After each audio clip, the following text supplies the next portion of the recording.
Hello my dears, എല്ലാവർക്കും ദക്ഷയുടെ പുതിയൊരു വീഡിയോയിലേക്ക് സ്വാഗതം. അപ്പോൾ ഇന്നത്തെ നമ്മുടെ വീഡിയോയിൽ നമ്മൾ നോക്കാനായിട്ട് പോകുന്നത്, നിങ്ങൾ തമ്മിൽ ഏതെങ്കിലും തരത്തിൽ സെപ്പറേഷനിലാണെന്നുണ്ടെങ്കിൽ എന്താണ് ഡിവൈൻ ഇവിടെ ഒരു ഗൈഡൻസ് മെസ്സേജായിട്ട് പറയാനുള്ളത്, എന്താണ് ഈ ഒരു റിലേഷൻഷിപ്പിൽ നിങ്ങൾ നെക്സ്റ്റ് ആയിട്ട് ചെയ്യേണ്ടത്, എന്തുകൊണ്ടാണ് ഈ ഒരു റിലേഷൻഷിപ്പിൽ നിങ്ങൾക്ക് ഇങ്ങനെയെല്ലാം സഫർ ചെയ്യേണ്ടി വന്നത് എന്നിങ്ങനെയുള്ള കാര്യങ്ങളാണ്. അപ്പോൾ ഇതൊരു ജനറൽ റീഡിംഗ് ആണ്, അതുപോലെ തന്നെ ടൈംലെസ് ആണ്, ജെൻഡർലെസ് ആണ്. സോ നിങ്ങൾ ഈ വീഡിയോ എപ്പോഴാണോ കാണുന്നത് അപ്പം മുതൽ ഇത് വാലിഡായി തുടങ്ങുന്നതായിരിക്കും. അതുപോലെ തന്നെ ഇവിടെ വന്നിരിക്കുന്ന എനർജീസ്, സിറ്റുവേഷൻസ്, ക്ലൂസ് ഇതെല്ലാം നിങ്ങളുമായിട്ട് മാച്ച് ചെയ്യുന്നതാണെങ്കിൽ ഇതൊരു ഗൈഡൻസ് മെസ്സേജായിട്ട് മാത്രം എടുക്കുക, അല്ലാന്നുണ്ടെങ്കിൽ വിട്ടുകളഞ്ഞേക്കുക. അപ്പോൾ ഈ ഒരു റീഡിംഗ് കാണുന്ന ടൈം നിങ്ങളുടെ വ്യക്തിയെ മനസ്സിലേക്ക് കൊണ്ടുവരിക, ഈ ഒരു റീഡിങ്ങുമായിട്ട് കണക്റ്റഡ് ആവാൻ ശ്രമിക്കുക. അപ്പോൾ നമുക്കിനി റീഡിങ്ങിലേക്ക് പോവാം. അപ്പോൾ ഇതാണ് ഇവിടെ നമുക്ക് കിട്ടിയിരിക്കുന്ന സ്പ്രെഡ്. ഇതിൽ നമ്മൾ നോക്കുകയാണെന്നുണ്ടെങ്കിൽ ഈ ഒരു റിലേഷൻഷിപ്പിൽ വന്നിരിക്കുന്ന രണ്ട് വ്യക്തികൾ അവരുടെ ലൈഫ് അല്ലാന്നുണ്ടെങ്കിൽ അവരുടെ ആ ഒരു റിലേഷൻഷിപ്പ് സ്റ്റാർട്ട് ചെയ്തത് എന്ന് പറയുന്നത് തീർത്തും അൺഎക്സ്പെക്റ്റഡ് ആയിട്ടുള്ള ഒരു സാഹചര്യത്തിലാണ് എന്ന് തന്നെ പറയാം. അപ്പോൾ നിങ്ങളെ തമ്മിൽ പരിചയപ്പെടുത്തിയത് അല്ലാന്നുണ്ടെങ്കിൽ നിങ്ങൾ തമ്മിൽ മീറ്റപ്പ് ചെയ്യാനുള്ള കാരണം എന്ന് പറയുന്നത് ചിലപ്പോൾ ത്രൂ ഫ്രണ്ട്സ് ആയിരിക്കാം, അല്ലാന്നുണ്ടെങ്കിൽ സോഷ്യൽ മീഡിയ വഴിയായിരിക്കാം. എന്തായാലും നിങ്ങൾ നിങ്ങളുടെ ജേണിയിൽ പോയിക്കൊണ്ടിരിക്കുമ്പോൾ ഈ ഒരു പേഴ്സൺ നമ്മളൊരു അതിഥിയായിട്ട് വരിക എന്നൊക്കെ പറയുന്ന പോലെ ആ ഒരു രീതിയിൽ നിങ്ങളുടെ ലൈഫിലേക്ക് വന്നിട്ടുള്ള വ്യക്തിയാണ്. ഇനിയിപ്പോൾ നിങ്ങൾ ഹസ്ബൻഡ് ആൻഡ് വൈഫ് ആണെങ്കിൽ പോലും ഈ ഒരു പ്രപ്പോസലായിട്ട് അറേഞ്ച് മാരേജ് നടത്തിയ വ്യക്തികളാണ്, അങ്ങനെയാണെങ്കിൽ പോലും നിങ്ങളുടെ ലൈഫിൽ ഈ ഒരു വ്യക്തി വന്നിട്ടുള്ളത് തീർത്തും അൺഎക്സ്പെക്റ്റഡ് ആയിട്ട് തന്നെയാണ്. അപ്പോൾ നിങ്ങളിൽ കുറച്ച് പേർക്കെങ്കിലും തുടക്കത്തിൽ ഈ ഒരു റിലേഷൻഷിപ്പിലേക്ക് കടക്കണോ വേണ്ടയോ എന്നുള്ളൊരു സംശയം ഉണ്ടായിരുന്നിട്ടുണ്ടാവാം, അല്ലാന്നുണ്ടെങ്കിൽ ഇതിലേക്ക് പോയാൽ ശരിയാവുമോ എന്നുള്ളൊരു തോട്ട് നിങ്ങൾക്ക് തോന്നിയിട്ടുണ്ടാവാം. പക്ഷേ പതിയെ പതിയെ നിങ്ങൾ ആ ഒരു റിലേഷൻഷിപ്പുമായിട്ട് ഇഴുകിച്ചേർന്നു എന്നുള്ളതാണ്. നിങ്ങളുടെ ജേണിയിൽ വന്നിട്ടുള്ള ഒരു ഓപ്പർച്യൂണിറ്റി ആണ് ഇതെന്നുള്ളത് തന്നെ ചിലപ്പോൾ നിങ്ങൾക്ക് തോന്നിയിട്ടുണ്ടാവും. അപ്പോൾ ഈ ഒരു റിലേഷൻഷിപ്പ് മൂലം നിങ്ങൾക്ക് വന്നിട്ടുള്ള മാറ്റം അല്ലാന്നുണ്ടെങ്കിൽ നിങ്ങളുടെ ലൈഫ് ഇതുവരെ എടുത്ത് നോക്കുകയാണെന്നുണ്ടെങ്കിൽ നിങ്ങൾക്ക് വന്നിട്ടുള്ള ഒരു ചേഞ്ച് എന്ന് പറയുന്നത് ഏറ്റവും കൂടുതലായിട്ടുള്ള ഒരു അനുഭവ സമ്പത്ത് നിങ്ങൾക്ക് കിട്ടി എന്നുള്ളതാണ്. ചിലപ്പോൾ ഇനി അടുത്തൊരു നെക്സ്റ്റ് ജനറേഷനോ അല്ലാന്നുണ്ടെങ്കിൽ മറ്റുള്ളവർക്കോ ഒരു ഉപദേശം കൊടുക്കാൻ തക്കവണ്ണം നിങ്ങൾ മാറിയിട്ടുണ്ടാവാം. തീർച്ചയായിട്ടും ആ ഒരു ഹീലർ എന്നുള്ള രീതിയിലേക്ക് നിങ്ങൾ മാറിയിട്ടുള്ളതായിട്ടാണ് കാണുന്നത്. അത്രത്തോളം ഒരു എക്സ്പീരിയൻസസ് ഈ ഒരു റിലേഷൻഷിപ്പ് നിങ്ങളുടെ ലൈഫിൽ നിങ്ങൾക്ക് കൊണ്ട് തന്നിട്ടുണ്ട്. അതുപോലെ തന്നെ നോക്കുകയാണെന്നുണ്ടെങ്കിൽ ഏറ്റവും നല്ല രീതിയിൽ അല്ലെങ്കിൽ ഏറ്റവും മനോഹരമായിട്ട് മുന്നോട്ട് പോകും എന്ന് കരുതി സ്റ്റാർട്ട് ചെയ്തിട്ടുള്ള ഒരു റിലേഷൻഷിപ്പാണിത്. പിന്നീട് ഈ ഒരു റിലേഷൻഷിപ്പിലേക്ക് നിങ്ങൾക്ക് നല്ലൊരു കറേജ് ഉണ്ടായിട്ടുണ്ട്. അതായത് ഇത് നിലനിർത്തി കൊണ്ടുപോകാനായിട്ട് നിങ്ങൾ രണ്ടുപേരും ഒരേപോലെ തന്നെ ശ്രമിച്ചിട്ടുണ്ട് എന്നുള്ളതാണ്. അപ്പോൾ കുറച്ച് പേർക്കെങ്കിലും ഇതൊരു അഡ്വഞ്ചർ പോലെ ആയിട്ടുണ്ടാവാം. ദാറ്റ് മീൻസ് ഇപ്പോൾ ചിലപ്പോൾ നിങ്ങളുടെ വീട്ടുകാരുടെ സപ്പോർട്ടോ അങ്ങനെയുള്ള കാര്യങ്ങളൊന്നുമില്ല, അല്ലാന്നുണ്ടെങ്കിൽ ചിലപ്പോൾ സൊസൈറ്റിയുടെ എതിർപ്പൊക്കെ ഉണ്ടെങ്കിൽ ആദ്യമേ ഉള്ളൊരു ഭയമെല്ലാം മാറി പിന്നീട് എന്ത് വന്നാലും ഫേസ് ചെയ്യാനായിട്ടുള്ള ഒരു ധൈര്യം നിങ്ങൾക്ക് രണ്ടു പേർക്കും ഈ ഒരു റിലേഷൻഷിപ്പിൽ ഉണ്ടായിട്ടുണ്ട്. അപ്പോൾ അത് തന്നെയാണ് നിങ്ങൾക്ക് സംഭവിച്ചിരിക്കുന്ന മറ്റൊരു മാറ്റം. അതായത് നിങ്ങൾ പെട്ടെന്ന് പേടിക്കുന്ന ഒരു വ്യക്തിയാണ്, അല്ലാന്നുണ്ടെങ്കിൽ കുറച്ച് സമൂഹത്തിനെയൊക്കെ ഭയന്ന് ജീവിക്കുന്ന ഒരു വ്യക്തിയാണ്, അങ്ങനെയൊക്കെ ഉണ്ടെന്നുണ്ടെങ്കിൽ അതെല്ലാം മാറ്റി ഈ ഒരു റിലേഷൻഷിപ്പ്, ഈ ഒരു പ്രണയം നിങ്ങളെ തീർത്തും മറ്റൊരു വ്യക്തിയാക്കി മാറ്റിയിട്ടുണ്ട്. ഇവിടെ അതുപോലെ തന്നെ നോക്കുകയാണെന്നുണ്ടെങ്കിൽ നിങ്ങളുടെ ആ ഒരു റിലേഷൻഷിപ്പ് ടൈമിൽ തീർച്ചയായിട്ടും നമ്മൾ പറയുന്ന പോലെ ആ ഒരു സുവർണ്ണ കാലഘട്ടം എന്നൊക്കെ പറയില്ലേ, ആ ഒരു രീതിയിൽ ഒരു നല്ലൊരു പീരീഡ് ഈ ഒരു റിലേഷൻഷിപ്പിനകത്തൂടെ കടന്നു പോയിട്ടുണ്ടായിരുന്നു. അല്ലാതെ ഇപ്പോൾ നമ്മൾ ചില റിലേഷൻഷിപ്സും കാര്യങ്ങളൊക്കെ എടുത്ത് നോക്കുമ്പോൾ തുടക്കം മുതലേ ഒരാൾ തന്നെ കൂടുതൽ ഇൻവെസ്റ്റ് ചെയ്യുക, മറ്റേ ആൾ കുറച്ച് വലിഞ്ഞു നിൽക്കുക, അല്ലാന്നുണ്ടെങ്കിൽ തുടക്കത്തിലെ തന്നെ ഒരു സംശയം പോലെ അത്രത്തോളം രണ്ടുപേരും തമ്മിൽ അഡ്ജസ്റ്റ് ചെയ്യാനുള്ളൊരു ബുദ്ധിമുട്ടൊക്കെ കാണാറുണ്ട്. പക്ഷേ ഇവിടെ അങ്ങനെയല്ല. കാരണം ഇവിടെ നിങ്ങൾ രണ്ടുപേരും ഈക്വൽ ഗിവ് ആൻഡ് ടേക്ക് എന്ന് പറയുന്നത് പോലെ ഇതിനകത്ത് ഇടപഴകിയിട്ടുള്ള വ്യക്തികളാണ്. രണ്ടു പേർക്കും പരസ്പരം നിങ്ങളല്ലാതെ മറ്റാരും ഇല്ല എന്നുള്ളൊരു തോട്ടോടുകൂടി മുൻപോട്ട് പോയിട്ടുള്ള വ്യക്തികൾ തന്നെയാണ്. ഇപ്പോൾ നിലവിൽ ഈ ഒരു റിലേഷൻഷിപ്പിൻ്റെ കറൻറ്റ് സിറ്റുവേഷൻ എന്ന് പറയുമ്പോൾ ഇത്രയും ഡീപ്പായിട്ട് പോയിട്ടുള്ള അല്ലാന്നുണ്ടെങ്കിൽ ഇത്രയും അണ്ടർസ്റ്റാൻഡിങ് ആയിട്ട് പോയിട്ടുള്ള ഈ ഒരു റിലേഷൻഷിപ്പിൽ ഒരു വലിയൊരു തട്ടുകേട് സംഭവിച്ചിരിക്കുന്നു എന്നുള്ളത് തന്നെയാണ്. അതായത് നിങ്ങൾ രണ്ട് പേരിൽ ഒരാൾ ഇതിനകത്ത് നല്ല രീതിയിലുള്ളൊരു ചീറ്റിംഗ് ചെയ്തിട്ടുണ്ട്. അതിൻ്റെ ഒരു കുറ്റബോധവും പേറിയാണ് ആ ഒരു വ്യക്തി നടക്കുന്നതെങ്കിൽ പോലും തീർച്ചയായിട്ടും ഇതിൻ്റെ ആ ഒരു സെക്കൻഡ് പേഴ്സണ് സഹിക്കാനാവാത്ത രീതിയിലുള്ള തന്നെ ഒരു ചീറ്റിംഗ് ആണ് ഇതിനകത്ത് നടന്നിട്ടുള്ളത്. അപ്പോൾ അതുകൊണ്ട് തന്നെ നമുക്ക് മറ്റു പേഴ്സണെ ഒരു കാരണവശാലും ഇതിനകത്ത് ന്യായീകരിക്കാൻ സാധിക്കില്ല. അപ്പോൾ തീർച്ചയായിട്ടും ഈ ഒരു പേഴ്സൺ ഇവിടെ ഗിൽറ്റി ഫീലിംഗ് ഉണ്ടാകുന്നുണ്ട്. അവരുടെ മനസ്സിനുള്ളിലുണ്ട് അവർ ചെയ്തു പോയ കാര്യങ്ങൾ തെറ്റാണ്, ഒരിക്കലും നിങ്ങളോട് ഇങ്ങനെ ചെയ്തുകൂടായിരുന്നു, ഈ ഒരു റിലേഷൻഷിപ്പിൽ ഇത്രയും അഷുറൻസ് ഒക്കെ തന്ന് നല്ല രീതിയിൽ മുന്നോട്ട് പോയിട്ട് ഇങ്ങനെ ഒരു തെറ്റ് ചെയ്തുകൂടായിരുന്നു എന്നുള്ളത് അവർക്കറിയാം. അപ്പോൾ ഏത് തരത്തിലാണെന്നുണ്ടെങ്കിലും അവർ നിങ്ങളോടൊരു ചീറ്റിംഗ് ചെയ്തിട്ടുണ്ട് എന്നുള്ളത് തന്നെയാണ്.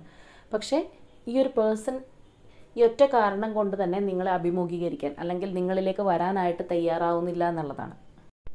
അപ്പോൾ നമുക്ക് ഈ ഒരു സ്പ്രെഡിനകത്ത് കാണാവുന്ന ഒരു പേഴ്സൺ എന്ന് പറഞ്ഞു കഴിഞ്ഞാൽ 90% വ്യക്തികൾക്കും ഇവരിൽ നിന്നൊരു കോണ്ടാക്റ്റോ ഒന്നും കിട്ടിയിട്ടുണ്ടാവില്ല. ഇവരിപ്പോഴും സൈലൻറ്റ് ട്രീറ്റ്മെൻറ്റിലായിരിക്കും. ഇനി അഥവാ നിങ്ങൾ വല്ല കോണ്ടാക്റ്റ് ചെയ്യാൻ ശ്രമിച്ചാൽ പോലും ഇവർ മുഖം തരാതിരിക്കുന്നൊരവസ്ഥയായിരിക്കും. കാരണം ഈ ഒരു പേഴ്സൻ്റെ മനസ്സുകൊണ്ട് അവർക്ക് അറിയാം അവർ ചെയ്തു പോയ തെറ്റാണെന്നുള്ളത്. അതുകൊണ്ട് തന്നെ ഇവർക്ക് നിങ്ങളെ അഭിമുഖീകരിക്കാനുള്ള ഒരു ത്രാണി ഇല്ലാത്തതായിട്ടാണ് കാണാനായിട്ട് സാധിക്കുന്നത്. പക്ഷേ ഇവരത് നിങ്ങളുടെ മുൻപിൽ പ്രത്യക്ഷത്തിൽ അക്സെപ്റ്റ് ചെയ്യുകയുമില്ല. അപ്പോൾ ഈ ഒരു റിലേഷൻഷിപ്പിൻ്റെ പ്രസൻറ്റ് സ്റ്റേറ്റസ് എന്ന് പറയുമ്പോൾ നിങ്ങളുടെ 2 പേരുടെയും എനർജീസ് ഇവിടെ സ്ലോയിങ് ഡൗൺ ആണ്. അപ്പോൾ ഇവിടെ ഈ ഒരു റിലേഷൻഷിപ്പിനെ കുറിച്ച് പറയുകയാണെന്നുണ്ടെങ്കിൽ നമുക്കിവിടെ കിട്ടിയിരിക്കുന്ന 4 main cards voyage, opportunity, adventure, healing, chaos ഇതുപോലെയാണ് ഈ ഒരു റിലേഷൻഷിപ്പ് വന്നിരിക്കുന്നത്. അതായത് നിങ്ങളുടെ റിലേഷൻഷിപ്പിൻ്റെ ഒരു ആകത്തുക അല്ലെങ്കിൽ ആ ഒരു ടോട്ടൽ സമ്മറിയാണ് ആ ഒരു 4 കാർഡ്സിൽ നമുക്കിവിടെ റെപ്രസെൻറ്റ് ചെയ്ത് മനസ്സിലാക്കാൻ സാധിക്കുന്നത്. അപ്പോൾ അതുകൊണ്ട് തന്നെയാണ് ഈ ഒരു റിലേഷൻഷിപ്പ് നിങ്ങളുടെ ലൈഫിൽ ഒരു ടേണിംഗ് പോയിൻ്റായിട്ട് മാറുന്നത്. ചിലപ്പോൾ നിങ്ങൾക്ക് ഇതിന് മുൻപും ബന്ധങ്ങൾ ഉള്ള വ്യക്തികളായിരിക്കാം, പലതരത്തിലുള്ള റിലേഷൻഷിപ്സ് പലരുമായിട്ട് ഉണ്ടായിട്ടുള്ള വ്യക്തികളായിരിക്കാം. പക്ഷെ അതിലൊന്നും ഇല്ലാത്ത ആ ഒരു ഹുക്ക് ഇതിനകത്ത് നിങ്ങൾക്കുണ്ട്. അല്ലാന്നുണ്ടെങ്കിൽ എന്തൊക്കെ ചെയ്തു ആ ഒരു പേഴ്സൺ ചീറ്റ് ചെയ്ത് പോവുക, അല്ലാന്നുണ്ടെങ്കിൽ ചിലപ്പോൾ നിങ്ങളുടെ റൂഡായിട്ട് പെരുമാറുക, എങ്ങനെയൊക്കെ ആയിക്കോട്ടെ, പക്ഷേ എങ്കിൽ പോലും നിങ്ങൾക്ക് ഇതിൽ നിന്ന് പുറത്ത് കിടക്കാൻ സാധിക്കാത്തത്. ഇപ്പോൾ നിങ്ങൾ ഓൾമോസ്റ്റ് ഒരു ഹീലിംഗ് പവറിലേക്ക് വരുന്നുണ്ട് അല്ലെങ്കിൽ വന്നുകൊണ്ടിരിക്കുന്നുണ്ട് കുറച്ച് പേര്, എങ്കിൽ പോലും അത് പൂർണ്ണമാക്കാനായിട്ട് നിങ്ങൾക്ക് സാധിച്ചിട്ടില്ല. അല്ലെങ്കിൽ നിങ്ങളുടെ മനസ്സിൽ നിന്ന് ആ ഒരു വിഷമം, അല്ലാന്നുണ്ടെങ്കിൽ ഈ ഒരു പേഴ്സണെ കുറിച്ച് ഓർക്കുമ്പോൾ നിങ്ങളുടെ മനസ്സിലുണ്ടാവുന്ന ആ ഒരു ഇമോഷണൽ പെയിൻ പോകാത്തതിൻ്റെ കാരണം എന്ന് പറയുന്നത് തീർച്ചയായിട്ടും ഈ ഒരു സൈക്കിളിൽ നിങ്ങളുടെ പാർട്ടാണ് ഈ ഒരു പേഴ്സൺ. ചിലപ്പോൾ ഈ ഒരു റിലേഷൻഷിപ്പിൽ വരുന്നവരെ മറ്റുള്ളവരുടെ ഒരു വിഷമമോ അല്ലാന്നുണ്ടെങ്കിൽ ഇതുപോലെ വിരഹവേദന എന്നൊക്കെ പറഞ്ഞു കഴിഞ്ഞാൽ നിങ്ങൾക്ക് ചിലപ്പോൾ വളരെ തമാശയായിട്ട് തോന്നുന്നൊരു വ്യക്തിയായിരിക്കാം. ഒരാൾ പോകണമെന്നുണ്ടെങ്കിൽ പോട്ടെ, അതിനിപ്പോൾ ഇത്ര വലിയ കാര്യം എന്താണെന്നുള്ളതൊക്കെ നിങ്ങൾ ചിലപ്പോൾ ചിന്തിച്ചിട്ടുണ്ടാവാം. അപ്പോൾ അതുകൊണ്ട് തന്നെയാണ് ഞാൻ സ്റ്റാർട്ടിങ്ങിൽ പറഞ്ഞത്, നിങ്ങൾക്ക് അറിയാത്ത അല്ലാന്നുണ്ടെങ്കിൽ നിങ്ങൾക്ക് അനുഭവിക്കാൻ പറ്റാത്ത ഒരുപാട് കാര്യങ്ങൾ എക്സ്പീരിയൻസ് ചെയ്യാനായിട്ട് വന്നിട്ടുള്ളൊരു റിലേഷൻഷിപ്പ് തന്നെയാണിത്. അപ്പോൾ അതുകൊണ്ടാണ് ഈ ഒരു റിലേഷൻഷിപ്പ് ഒരു ഘട്ടത്തിൽ ഞാൻ പറഞ്ഞ പോലെ ഒരു സുവർണ്ണ കാലഘട്ടം, അല്ലാന്നുണ്ടെങ്കിൽ ഇതിൻ്റെ ഒരു എപ്പിക് പീരീഡ് ഒരു ടൈമിൽ ഒരു യൂണിവേഴ്സ് നിങ്ങൾക്കായിട്ട് കൊണ്ടുവന്ന് തന്നത് തന്നെ ഒരിക്കലും ഇത് നിങ്ങൾ മറക്കാതിരിക്കാൻ വേണ്ടിയിട്ടാണ്. അപ്പോൾ തീർച്ചയായിട്ടും ഈ ഒരു റിലേഷൻഷിപ്പിൻ്റെ ആ മധുരമായിട്ടുള്ള ഓർമ്മകൾ ഉള്ളത് കൊണ്ട് തന്നെ നിങ്ങൾക്ക് ഒരിക്കലും നിങ്ങളുടെ ലൈഫിൽ ഇനി എത്ര നാൾ കഴിഞ്ഞാലും നിങ്ങളുടെ മരണം വരെ നിങ്ങൾക്ക് ഈ ഒരു റിലേഷൻഷിപ്പ് മറന്നു കളയാനോ അല്ലാന്നുണ്ടെങ്കിൽ ഈ ഒരു വ്യക്തിയെക്കുറിച്ചുള്ള ഓർമ്മകൾ ഇല്ലാതാക്കാനോ ഒന്നും നിങ്ങളെക്കൊണ്ട് സാധിക്കില്ല. നമ്മൾ പറയാറില്ലേ, അധികം എന്തിനാണ്, ഇതുപോലെയുള്ള ഒരെണ്ണം മതി എന്ന് പറയുന്ന പോലെയാണ് ഈ ഒരു റിലേഷൻഷിപ്പ്. നിങ്ങളുടെ ലൈഫിൽ ഇനി നിങ്ങൾ പഠിക്കാനായിട്ടോ അല്ലാന്നുണ്ടെങ്കിൽ സഫർ ചെയ്യാനായിട്ടോ ഇനി ഒന്നും ബാക്കിയില്ല. ആ ഒരു രീതിയിൽ വന്ന് ഒരു കൊടുങ്കാറ്റെന്ന് പറയുന്നത് പോലെ വന്നെല്ലാം നിങ്ങളെ ചുഴറ്റിയടിച്ചുകൊണ്ട് പോയി എന്ന് വേണമെങ്കിൽ പറയാം. ആ തരത്തിലാണ് കാണുന്നത്. ഈ ഒരു റിലേഷൻഷിപ്പിൽ നിന്ന് നിങ്ങൾ ചിലപ്പോൾ ഷെയറിങ്, കെയറിങ്, അല്ലെങ്കിൽ എന്താണ് സെപ്പറേഷൻ, എന്താണ് ഇമോഷണൽ പെയിൻ, എന്താണ് സിമ്പതി, എന്താണ് എമ്പതി, ഇങ്ങനെ എല്ലാ ഫീലിങ്സും നിങ്ങൾ കടന്നു പോയിട്ടുണ്ടാവും. അല്ലെങ്കിൽ ഇതെന്താണെന്നുള്ളത് എല്ലാം ഓരോന്നായിട്ട് നിങ്ങൾക്ക് മനസ്സിലാക്കാനായിട്ട് എക്സ്പീരിയൻസ് ചെയ്യാനായിട്ട് സാധിച്ചിട്ടുണ്ടെന്നുള്ളത് തന്നെയാണ്. അപ്പോൾ ആ ഒരു എക്സ്പീരിയൻസ് തന്നെയാണ് ഈ ഒരു റിലേഷൻഷിപ്പ് നിങ്ങളുടെ ലൈഫിലേക്ക് വരാനുള്ള കാരണവും. കാരണം നിങ്ങളുടെ ലൈഫിൽ ഇങ്ങനെ ഒരു കാര്യങ്ങളെല്ലാം അറിഞ്ഞിരിക്കണമെങ്കിൽ അതിന് നിമിത്തമായിട്ട് വന്നിട്ടുള്ളതാണ് ഈ ഒരു പേഴ്സൺ. അതുപോലെ തന്നെ തിരിച്ചു അവരും ഇതുപോലെ തന്നെ ലൈഫിലെ പല സംഭവങ്ങളും എന്താണ് എന്നുള്ളത് മനസ്സിലാക്കിയിരിക്കുന്നതും നിങ്ങളിലൂടെ തന്നെയാണ്. പേഴ്സണൽ റീഡിങ്ങിന് വേണ്ടി എൻ്റെ അടുത്തേക്ക് വരുന്നവരിൽ ഈ ഒരു റിലേഷൻഷിപ്പ് റീഡിങ്ങുമായിട്ട് വരുന്നവരാണെന്നുണ്ടെങ്കിൽ അതിൽ കുറച്ച് പേരൊക്കെ ചോദിക്കുന്നൊരു ചോദ്യമാണ്, എന്തുകൊണ്ട് ഈ ഒരു പേഴ്സൺ എൻ്റെ ലൈഫിൽ വന്നു, എന്തുകൊണ്ട് എനിക്ക് ഇവരെ ഓവർകം ചെയ്യാൻ പറ്റുന്നില്ല. ചിലപ്പോൾ വളരെയധികം ചീറ്റിംഗ് ഒക്കെ ചെയ്തിട്ട് ഒരിക്കലും നമ്മൾ ചിലപ്പോൾ സ്വപ്നം കാണാൻ പോലും പറ്റാത്തൊരു തരത്തിലുള്ള പെരുമാറ്റമൊക്കെ ചെയ്ത് പോയിട്ടുള്ള വ്യക്തികളായിരിക്കും. അങ്ങനെയുള്ളവരൊക്കെ വരാറുണ്ട്. അപ്പോൾ അത്രയും ഇതായിട്ട് പോലും നമ്മൾ പറഞ്ഞു കൊടുത്താൽ പോലും ഈ ഒരു പേഴ്സൺ അത് ഓവർകം ചെയ്യാൻ സാധിക്കില്ല. ചിലവരോട് പറയാറുണ്ട്, ഇത് ഇനി നടക്കില്ല, അല്ലെങ്കിൽ ഈ ഒരു പേഴ്സണിന് വേണ്ടി നിങ്ങൾ വെയിറ്റ് ചെയ്യണ്ടെന്ന് ഞാൻ പറഞ്ഞു കഴിഞ്ഞാൽ പോലും അവർക്കത് ഓവർകം ചെയ്തെടുക്കാൻ പറ്റുന്നില്ല, മനസ്സിനെ മനസ്സിലാക്കിയെടുക്കാൻ പറ്റുന്നില്ല. എന്തുകൊണ്ടാണ് എന്ന് പറഞ്ഞിട്ട് എന്നോട് ചോദിക്കാറുണ്ട്. അപ്പോൾ ഓരോരോ റിലേഷൻഷിപ്പിനും അതിൻ്റേതായിട്ടുള്ളൊരു പർപ്പസ് ഉണ്ട്. നമ്മുടെ ലൈഫിലേക്ക് വരുന്നതിനും പല കാരണങ്ങളുണ്ട്. എല്ലാവർക്കും ഒരു കാരണമല്ല. തീർച്ചയായിട്ടും നമ്മളെല്ലാം വ്യത്യസ്തമായിട്ടുള്ള മനുഷ്യരാണ്. അപ്പോൾ ഓരോരുത്തരുടെയും ലൈഫിൽ നമ്മളിലേക്ക് പരിചയപ്പെടുത്താൻ വേണ്ടിയിട്ട് ഓരോരുത്തരിങ്ങനെ വരിക. ആ ഒരു വ്യക്തിയെ നമുക്ക് മറക്കാൻ സാധിക്കുന്നില്ല.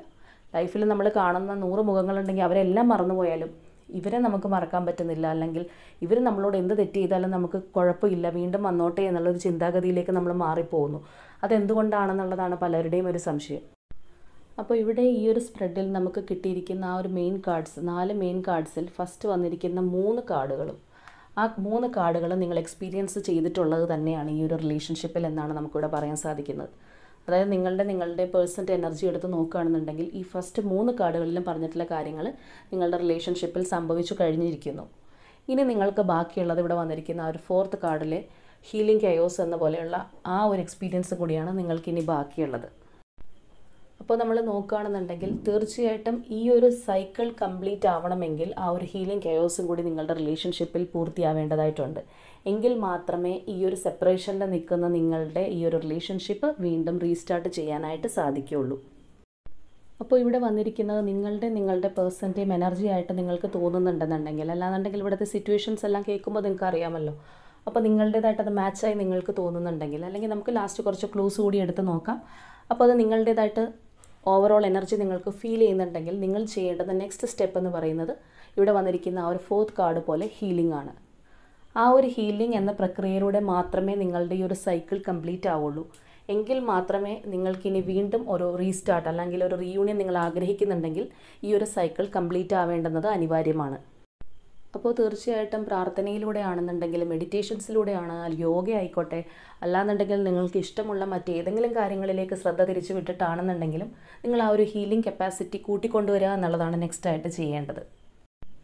അല്ലാതെ നിങ്ങൾ ഇനിയും ഇതിനകത്ത് തന്നെ സ്റ്റിക്ക് ഓൺ ചെയ്തിരുന്ന് ഞാൻ ഈ ഓർമ്മകളിൽ തന്നെ വിഷമിച്ച് നീറി ജീവിച്ചോളാം എന്ന് പറഞ്ഞിരുന്നു കഴിഞ്ഞാൽ ആർക്കും ഒരു പ്രയോജനം ഇല്ലാതെ ആയിപ്പോവും. പ്രധാനമായിട്ട് ഇവിടെ നിങ്ങളുടെ ലൈഫാണ്. അപ്പോൾ നിങ്ങളുടെ തീരുമാനമാണ് വലുത്. അപ്പോൾ നിങ്ങളാണ് അതിൽ നിന്ന് മാറി ഒരു റിഫ്രഷ്മെൻറ്റിലേക്ക് വരേണ്ടുന്ന വ്യക്തി നിങ്ങളാണ്. നിങ്ങൾ അങ്ങനെ വന്നു കഴിഞ്ഞാൽ മാത്രമേ നിങ്ങളുടെ പേഴ്സണും ഓട്ടോമാറ്റിക്കലി ആ ഒരു മാറ്റം ഫീൽ ആവുള്ളൂ. അവരും നമുക്കിവിടെ വന്നിരിക്കുന്ന ഒരു ന്യൂ വിഷൻ പോലെ മറ്റൊരു തലത്തിലേക്ക് ചിന്തിക്കാൻ, അല്ലാന്നുണ്ടെങ്കിൽ ഈ ഒരു മാറ്റം ഉൾക്കൊള്ളാനായിട്ടും നിങ്ങൾ ആഗ്രഹിക്കുന്ന തലത്തിലേക്ക് അവരും വരണമെങ്കിൽ, ആ ഒരു ടെലിപതി കമ്മ്യൂണിക്കേഷൻ നടക്കണമെങ്കിൽ തീർച്ചയായിട്ടും നിങ്ങളും ഈ ഒരു ഹീലിംഗിലേക്ക് വരേണ്ടതായിട്ടുണ്ട്. അപ്പോൾ നിങ്ങളുടെ മൈൻഡ് ഇത് മനസ്സിലാക്കി ഇത് ഉൾക്കൊള്ളാനായിട്ട് ശ്രമിച്ചുകൊണ്ട് തീർച്ചയായിട്ടും ആ ഒരു ഹീലിംഗ് പീരീഡിലൂടെ കടന്നുപോയി സെൽഫ് ലവ് ചെയ്ത് നിങ്ങൾ മുന്നോട്ട് വരികയാണെന്നുണ്ടെങ്കിൽ ഈ ഒരു സൈക്കിൾ, അല്ലാന്നുണ്ടെങ്കിൽ ഇപ്പോൾ നിങ്ങൾ ഈ അനുഭവിക്കുന്ന ഈ ഒരു ട്രോമ രണ്ട് പേര് 2 തരത്തിലാണെന്നുള്ളതേ ഉള്ളൂ. ഇത് കംപ്ലീറ്റ്ലി അവസാനിച്ചു കഴിഞ്ഞ ശേഷം തീർച്ചയായിട്ടും നിങ്ങൾ ആഗ്രഹിക്കുന്നത് പോലെ ഈ ഒരു പേഴ്സണുമായിട്ടുള്ള റീകൺസിലിയേഷൻ ഉണ്ടാവുന്നതാണ്. അപ്പോൾ നമ്മളുടെ ആ ഒരു റിലേഷൻഷിപ്പിനായിട്ട് ബന്ധപ്പെട്ട എന്തെങ്കിലുമൊക്കെ കാര്യങ്ങൾ, അല്ലാന്നുണ്ടെങ്കിൽ എന്തെങ്കിലുമൊക്കെ നമ്മളുടെ ആ ഒരു ട്രോമാസ് എന്തെങ്കിലുമൊക്കെ ബാക്കി കിടക്കുന്നുണ്ടെങ്കിൽ എല്ലാം പോയിട്ട് നമ്മളൊരു പുതിയ സ്ലേറ്റ് എടുത്ത് എഴുതുന്ന പോലെ നമുക്ക് വീണ്ടും ആ 2 പേരുടെ മനസ്സിൽ ആ ഒരു പുത്തൻ ഉണർവ് വരുന്നതാണ്. അപ്പോൾ അതുപോലെ തന്നെ ഈ ഒരു റിലേഷൻഷിപ്പിനെ കുറിച്ച് പറയുകയാണെന്നുണ്ടെങ്കിൽ മറ്റൊരു കാര്യമുള്ളത്, കുറച്ചധികം നാളുകളായിട്ട് സെപ്പറേറ്റഡ് ആയിട്ട് നിൽക്കുന്ന 2 വ്യക്തികൾ തന്നെയാണ് ഇവിടെ നമുക്ക് കാണാനായിട്ട് സാധിക്കുന്നത്. നിങ്ങളുടെ ആ ഒരു റിലേഷൻഷിപ്പിനും അതേപോലെ തന്നെ കാലപ്പഴക്കമുണ്ട്, നിങ്ങളുടെ സെപ്പറേഷനും കാലപ്പഴക്കമുണ്ട്. അപ്പോൾ ഇവിടെ വന്നിരിക്കുന്ന ഈ ഒരു കാർഡ്സിലെ പോലെ ഈ 4 ഘട്ടങ്ങളും നിങ്ങൾക്ക് പൂർത്തിയാക്കി ആ ഒരു ഹീലിംഗ് പീരീഡും കൂടി കംപ്ലീറ്റ് ആക്കി മുന്നോട്ട് പോകാനായിട്ട് സാധിക്കട്ടെ എന്ന് പ്രാർത്ഥിക്കുന്നു. അപ്പോൾ ചിലർ പറയുന്നുണ്ടാവും, എനിക്ക് ഈ ഒരു വ്യക്തിയുമായിട്ട് ഇനി ഞാൻ ഒരു റീകൺസിലിയേഷൻ ആഗ്രഹിക്കുന്നില്ല, അവരെന്നെ ചതിച്ചിട്ട് പോയതാണെന്നൊക്കെ പറയുന്നുണ്ടാവും. അപ്പോൾ എങ്ങനെയാണെന്നുണ്ടെങ്കിലും തീർച്ചയായിട്ടും ഈ ഒരു വ്യക്തി നിങ്ങളുടെ ലൈഫിലേക്ക് വീണ്ടും കടന്നു വരാനും നിങ്ങളുടെ ലൈഫ് വീണ്ടും ഒന്ന് പച്ച പിടിച്ചല്ലാന്നുണ്ടെങ്കിൽ നിങ്ങൾക്കൊരു ഉണർവുണ്ടാകണമെങ്കിൽ തീർച്ചയായിട്ടും ഈ ഒരു ഹീലിംഗ് അനിവാര്യമാണ് എന്നുള്ളത് മനസ്സിലാക്കുക. അപ്പോൾ നമുക്കിനി കുറച്ച് ക്ലൂസ് കൂടി നോക്കാം. അപ്പോൾ നമുക്കിവിടെ കിട്ടിയിരിക്കുന്ന ഫസ്റ്റ് ക്ലൂ കോഴിക്കോടാണ്. September month, November month, letter O, Kannur district, Scorpio zodiac sign, Aquarius zodiac sign, letter H, letter Y, number 8, number 23, letter L, Taurus zodiac sign, number 22, letter S, letter P, Virgo zodiac sign, letter E, Aries zodiac sign, number 5 and last Trivandrum. അപ്പോൾ ഇതൊക്കെയാണ് നമുക്കിവിടെ clues ആയിട്ട് കിട്ടിയിരിക്കുന്നത്. അപ്പോൾ ഇവിടെ നമുക്ക് പറഞ്ഞിരിക്കുന്ന situations, energies, clues ഇതിലെല്ലാത്തിലും കൂടി നോക്കുമ്പോൾ നിങ്ങൾക്കൊരു മാച്ചിങ് തോന്നുന്നുണ്ട്, നിങ്ങളുടെ ലൈഫുമായിട്ട് മാച്ചിങ് തോന്നുന്നുണ്ടെങ്കിൽ തീർച്ചയായിട്ടും കമൻസിലൂടെ എഴുതി അറിയിക്കുക. അപ്പോൾ നിങ്ങൾ മനസ്സിലാക്കേണ്ടുന്ന ഒരു കാര്യം, നിങ്ങൾക്കൊരു ഹീലിംഗ് പീരീഡ് അത്യാവശ്യമാണ്. അതിലൂടെ കടന്നു പോയി കഴിഞ്ഞാൽ മാത്രമേ നിങ്ങൾ ആഗ്രഹിക്കുന്ന ഒരു പോസിറ്റിവിറ്റി നിങ്ങളിലേക്ക് കടന്നു വരികയുള്ളൂ എന്നുള്ള കാര്യം കൂടി മനസ്സിലാക്കുക. അപ്പോൾ ഇന്നത്തെ നമ്മുടെ റീഡിംഗ് ഇത്രയേ ഉള്ളൂ. നാളെ മറ്റൊരു റീഡിങ്ങുമായിട്ട് വീണ്ടും കാണാം.